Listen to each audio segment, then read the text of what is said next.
مقامی حکومت کے لیے مانگے ہیں، اور جو ہم نے براہ راست قومی مالیاتی کمیشن سے کہا ہے کہ اگر وہ وفاق کو پیسہ دیتا ہے، وہ صوبوں کو دیتا ہے، تو 130 ضلع ہیں پاکستان میں، ان سارے اضلاع کو بھی ڈائریکٹ پیسہ مرکز سے ملنا چاہیے، صوبوں کے محتاج نہیں ہونے چاہیے۔ تو یہ تو میں نے مرتضی وہاب میئر ہو یا کوئی بھی میئر، لاڑکانہ کا میئر میرا نہیں ہے، نواب شاہ کا میئر میرا نہیں ہے، اور کراچی کا میئر بھی اب میرا نہیں ہے۔ تو اس کا مطلب ہم نے تو اداروں کو مضبوط کرنے کے لیے، جو سیاسی جمہوری ادارے ہیں، بلدیاتی ادارے، گھاس کھودنے کے لیے نہیں ہے میئر، وہ کھڈے کھودنے کے لیے نہیں آتا، اسے بھی عوام کی خدمت کرنی، اس کا جو حق ہے اس کی آبادی کے مطابق جب نیشنل فائنانس کمیشن سے صوبوں کو مل رہا ہے تو براہ راست ان کو ملنا چاہیے۔ تو اب بتائیے، میں نے کسی ایک میئر کی بات کی؟ پورے پاکستان کے 130 اضلاع اور جو شہر ہیں اور تحصیلیں اور قصبے اور دیہات، ان سب کو براہ راست مرکز سے فنڈ ملنے چاہیے تاکہ وہ کسی کے محتاج ہوں۔ فاروق صاحب، وفاقی حکومت نے 3 وزارتیں ایسے بندوں کو دیا جنہوں نے براہ راست الیکشن میں حصہ نہیں لیا، آپ کو نہیں لگتا ہے کہ مستقبل میں اس کے منفی اثرات مرتب ہوں گے؟ دیکھیں، میرے خیال میں پاکستان میں یہ پہلی بار نہیں ہوا، یہ تو روایت رہی ہے، اور اگر آپ کو کسی بھی شعبے کا ماہر سینٹ سے بھی ملتا ہے یا کسی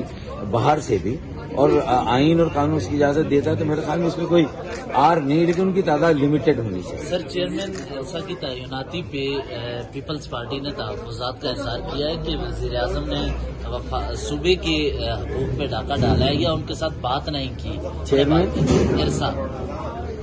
تو اس حوالے سے نوید قمر نے گزشتہ روز کہا کہ پہلا ہی بڑا ڈیسیژن اور صوبے کے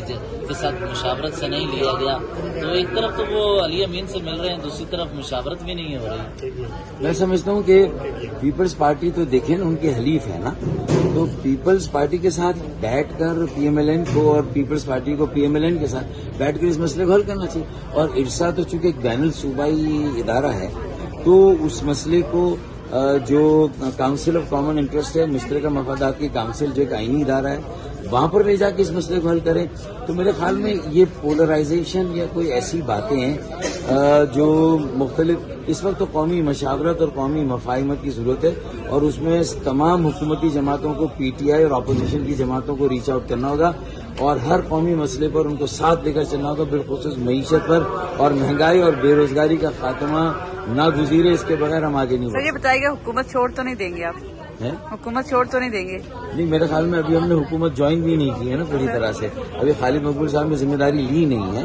ہم حکومت میں کسی شرائط سے نہیں آئے ہیں، سیاسی استحکام کے لیے، جمہوریت کے فروغ کے لیے، اور معاشی مسائل، بحران حل کرنے، جس میں مہنگائی اور بے روزگاری بنی، اور آئینی ترمیمی بل ہمارا جس میں اختیارات مقامی حکومت، شہری حکومت، ضلعوں اور بلدیات کو دینے، اور وسائل بھی انہیں براہ راست مرکز سے ملنے چاہیے۔ یہ بنیادی بات ہے جو پاکستان کی ترقی کے راہ میں سب سے بڑی رکاوٹ ہے۔ میرے خیال میں ہم حکومت میں نہ ہو پھر بھی ہم حکومت کو سپورٹ کریں گے اس ایجنڈے پر جس سے اس نے ایگری کیا ہے کہ آئینی ترمیمی بل کو منظور کرانے کے لیے 2/3 اکثریت حاصل کرنے کے لیے وہ تمام جماعتوں سے ہمارے ساتھ مشترکہ طور پر مل کر جدوجہد کریں۔